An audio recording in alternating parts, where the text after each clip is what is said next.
So the machine we have behind us is a 1908 Dolbeer steam logging machine, and its purpose was to pull logs through the forest so that they would eventually be transported to the sawmill.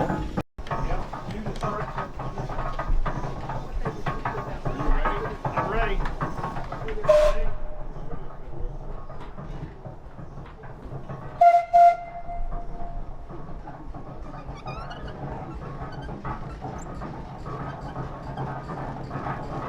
So this steam engine operates essentially by a wood fire boiling a steep kettle full of water, creating steam.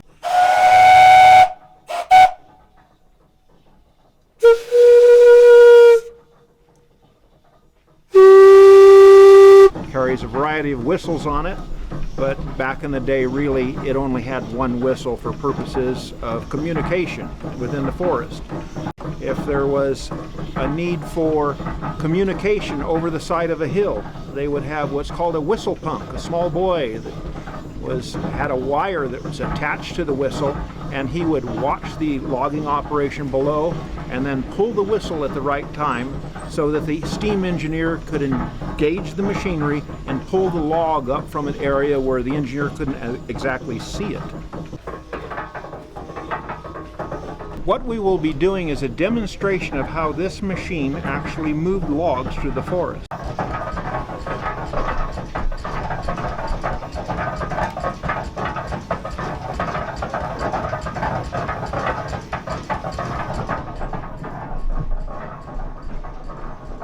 Essentially, the loggers would drop the trees, and this machine would roll the logs into two-pole chutes, which is basically a road through the woods.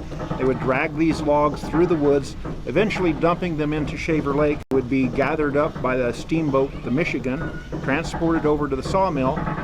The sawmill would then cut them into boards. The boards would then be dried, and after a period of time, when they had sufficient buoyancy, they would kick them into the flume. And then the flume was 42 miles long and would reach Clovis 6.5 hours later. At the turn of the century, this was the latest and greatest technology. And so for 108 years old, it's a pretty fascinating machine.